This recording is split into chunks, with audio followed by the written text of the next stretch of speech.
tahay Somaliland in codad aan la maqli jirin oo la hawaysan jirin in hadda codkooda kor u qaadeen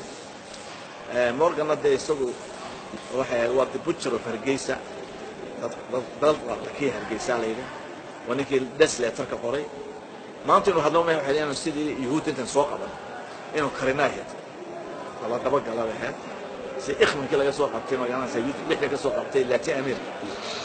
ninkii waxa ninka Mareykan salaam waayay ku salaamay Soomaaliya waxa helada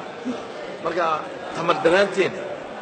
iyo inaan dad aan yani godobtooda xiraasan galin ayay taas tusisa waa taashay tamina ka hadlayay galoway walaha xudun ma qoran kartaa soo sheeganaysa marka waa dad beetoodi rumaystay ayuu dadkan weeyay laakiin waxaan u sheegnaa Morgan inay jiraan dad aan godobtooda aniga xisbigeena hadda aragtay programkiisa waxa ku taala in dadkeena xasuuqay genocide u sameeyay in si toos ah dadba loo toogto aan sidii Yuhuudda u sameeyna dad hantin garayda oo ugaarsada wherever they are